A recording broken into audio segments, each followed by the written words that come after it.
She cried harder than she did when she won Olympic gold.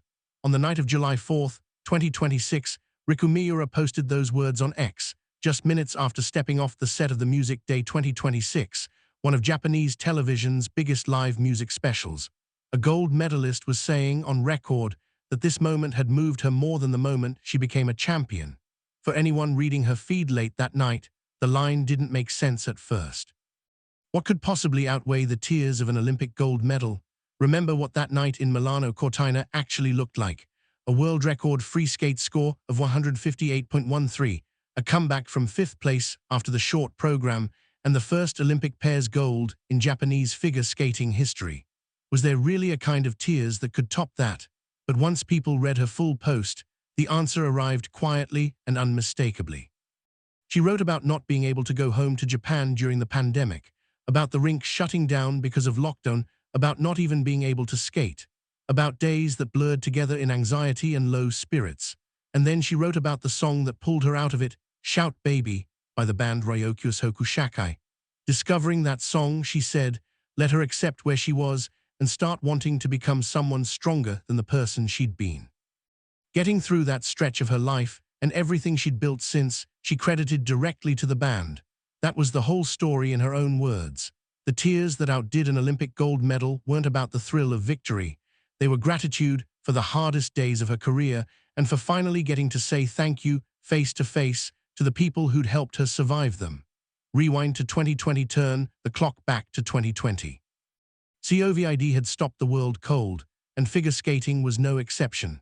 At the time, Miura and her partner Ryuichi Kihara were training out of Oakville, Canada. With Japan effectively off-limits and lockdowns shutting down rinks across the region, the two decided to stay in Canada, but according to Japanese reporting, they went roughly 2 months without setting foot on the ice. Miura has since described that stretch as a period of shutting herself in her room.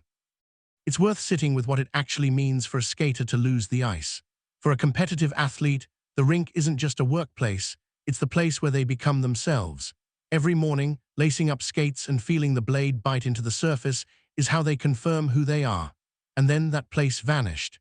No one knew when it would reopen, when competitions would resume, or whether all the training in the world would even have a stage to be shown on. 3 separate unknowns stacked on top of each other, day after day. Miura was only 19 at the time.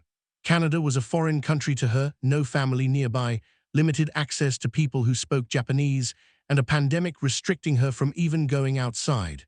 The one constant that had defined her life, figure skating, had been ripped away, and she spent her days alone in an apartment far from home. When she says her days were filled with anxiety and low spirits, that's not a figure of speech. That was the reality. Even a world-class athlete chasing an Olympic dream is still a human being, and when the road forward suddenly disappears, that person can come apart just like anyone else. It might be hard for fans who have only ever seen her smiling on the ice to picture. But anyone who's ever lost sight of tomorrow in their own life knows exactly what she's describing, the fear that no amount of effort will get you anywhere, the despair of watching everything you've built stop meaning anything. That's the despair Miura was living with, alone, in a room in Canada. The song that found her, that's when a piece of music reached her, Shout Baby by Ryuichi.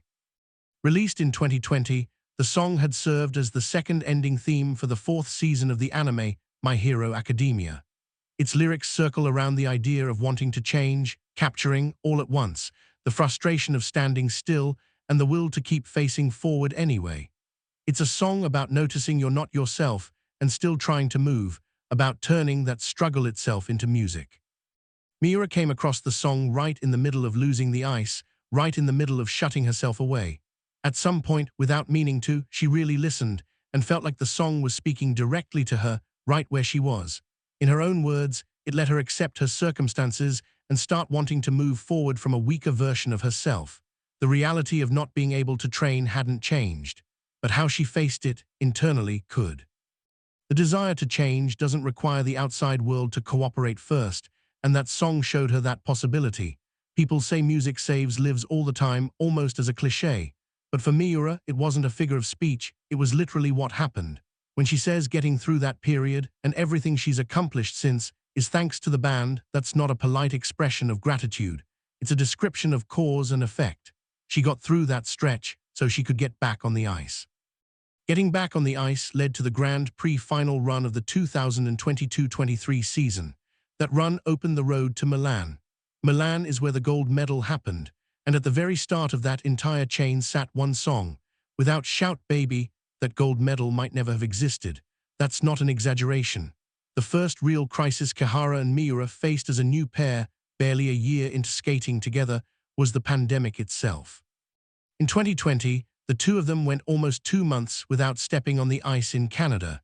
If her spirit had broken during that stretch, none of what came after would have been built. One of the things that kept Miura's spirit intact was that one song. The reunion, and on July 4, 2026, the people who made that music walked out in front of her. The Music Day 2026 broadcast live from Chiba, and Miura and Kihara were invited on as guests. During an interview segment, the host asked about the role music plays in figure skating, and Miura brought up Ryuichi Kihara's name on her own, naturally without prompting. She described how, during the pandemic in Canada, unable to get on the ice, feeling low more often than not, music had carried her through, choosing her words carefully as she spoke. That's when the atmosphere in the studio changed. The members of Ryuichi Kihara walked out as a surprise. Artists she'd only ever watched through a television screen were suddenly standing right in front of her. Miura later described that exact moment. "It really helped me," she started to say. "I was shut up in my room, and it helped me," before her words fell apart mid-sentence. The tears came first. The memory of that night alone in a Canadian apartment came rushing back all at once. Right there under the studio lights. Every day she couldn't get on the ice. A future she couldn't see. Telling herself she wanted to change while the song played in her ears over and over. All of it hit her chest in that single moment. And then the band played Shout Baby live right there. Miura listened, overcome, her composure gone. Those tears were a different kind from the ones she cried the night she won gold.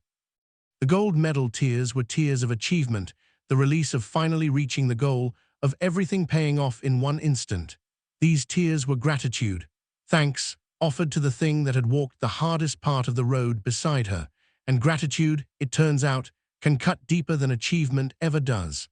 That's what she meant when she said she cried more than she had at the Olympics. After the broadcast, Miura wrote it all out on X and Instagram. The pandemic, the shuttered rink, the room she couldn't leave, discovering Shout Baby, learning to want change, and finally getting through all of it to where she stands now. She posted a photo with the band and Kihara and closed with that one line, "I cried more than at the Olympics." Kihara's reply. Kihara saw the post and responded on X, "Riku, you didn't cry at the Olympics though." It was a pointed little joke, referencing Milan's free skate, where Kihara had been the one sobbing, while Miura had skated with a smile the whole way through. Miura fired back, "Someone cried so much, she used up all the tears for the both of them." Fans reacted instantly. Comments ranged from "Are you two just here to make everyone cry?" to classic married couple banter. "Don't do this on X." A pair of Olympic gold medalists, trading jokes on social media in the middle of the night, and something about how natural it felt warmed a lot of people up. Miura's line about someone using up all the tears wasn't just a joke, it was accurate. From the end of the short program through the free skate the next day, Kihara had been crying more or less continuously. He cried eating a snack backstage. He cried during warm-up. He cried while saying he didn't even know why he was crying. Miura was the one trying to keep him steady, telling him it wasn't over yet, writing messages on a Ziploc bag, teasing him for acting like a baby. On that day in Milan, there was no room left in her for her own tears. She'd spent all of it holding his together. Which is exactly why, on the night of July 4, 2026, listening to Shout Baby live under studio lights, the tears that fell were entirely her own.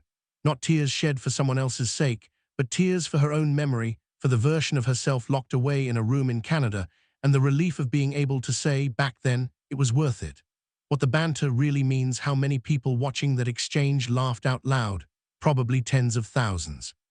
But just as many probably felt something warm stir in their chest while they laughed. Why does a pair of world champions trading jabs at midnight land so hard with people? Because tucked inside that ridiculous back and forth is basically a complete definition of what it means to have the right partner. Look closer at Kihara's joke. "You didn't cry at the Olympics, though." It's not really a joke. It's a statement of fact, and at the same time, an acknowledgement of everything Miura went through in Milan. On the day of the free skate, Kihara had been crying since morning, over food during warm-up, unable to explain why. Beside him, Miura hadn't cried at all. She'd told him it wasn't over yet, written him notes on a plastic bag, teased him for acting like a baby. She'd put her own emotions on hold over and over, entirely for his sake. And Kihara had seen all of it, every bit. That's how he can say, so casually, "You didn't cry, though." Underneath the joke is an observation. "I know you were holding back tears for my sake that day." And Miura's answer, "Someone used up all my tears," isn't an excuse. It's a confession. Catching his tears used up her own supply, and she's turning that fact into a laugh instead of a sentimental line. Rather than saying something heavy like "I was holding it together for you," she jokes about her tears getting stolen. That's the language the two of them built over 7 years together. The skill of carrying something heavy while making it feel light. Turning something profound into something funny, not as a way of deflecting, but as the most honest way they know how to say it. Among the fan comments on that exchange was one describing how the tears rolling down Miura's cheek looked beautiful, and how sweet it was watching Kihara look after her. The moment behind the camera during the broadcast, when Miura started to tear up, Kihara was right there beside her, watching. The show's official Instagram page later shared a detail from behind the scenes. The moment Miura looked like she was about to cry, she ducked behind Kihara almost instantly, and it was, in the staff's words, unbearably cute. When the tears threatened to come, Miura moved to hide behind Kihara, away from the cameras. Kihara simply let it happen, no words needed. In that single, wordless motion, 7 years of partnership are compressed into one gesture. When Miura felt herself about to break down, the place she moved toward was behind Kihara's back, with every camera in the room pointed at her. The hiding place she chose was him. Being able to hide behind someone means knowing, on some level, that it's safe there. Someone who can duck behind another person trusts that person completely. About the song itself, it's worth pausing here on Shout Baby itself. Written and composed within Ryuichi Shakai, the song was released in January 2020 as the ending theme for the Culture Festival arc of My Hero Academia's 4th season. My Hero Academia is a story about a boy born without the special power almost everyone else in his world has, who keeps pushing to become a hero anyway, a story about pressing forward without giving up, even in the fear that you might simply lack what it takes. Shout Baby was written as the closing theme for that world, so at its core sit lyrics about accepting a self that might not measure up, while still wanting to change. That's exactly why the lyrics cut so deep for Miura when she found the song in pandemic-locked Canada. The idea of wanting to change from a weaker version of yourself landed as though it had been written for her specifically. At 19, unable to get on the ice, with no visible future and days full of anxiety, what reached her was something like permission. You don't have to be fixed. You don't have to be strong. Just holding onto the wish to change is enough to create the next step. When someone is truly struggling, encouragement often doesn't land. Telling someone to hang in there can just make them push themselves harder. And telling them it's okay can sound like a denial of a reality that clearly isn't okay. Music works differently. It doesn't insist everything's fine. It doesn't demand you try harder. It simply says, "I see where you are right now." Shout Baby reached Miura, I'd argue, because the song never denied where she was. Instead of blaming her for feeling low, it affirmed the simple wish to change from that state, something words alone often can't manage. Kihara has also mentioned, smiling, that he feels a kinship with the band since they're from the same hometown area, a connection fans had already picked up on. But even accounting for that link, for Miura, Shout Baby was a song she met inside the very specific context of the pandemic. She didn't discover it through any connection to Kihara. It reached her by chance while she was shut away in her room. That randomness is exactly what makes the song mean so much to her. It's worth thinking about how much a chance encounter can shape a life. Even the Miura-Kihara partnership itself started as a chance meeting at a 2019 tryout. Kihara has described that first encounter as feeling like being struck by lightning. If either of them hadn't been in that place, on that day, the partnership simply wouldn't exist. And her meeting with Shout Baby was another chance encounter, the right thing arriving at the worst possible time. Life's turning points often hinge on exactly this kind of coincidence tipping into necessity. Tears that don't lie during the actual Music Day 2026 broadcast, standing in front of the band, Miura said, "It really helped me. I was shut in my room, but it helped me. The moment her words gave out is probably the moment everyone in that studio felt the same thing.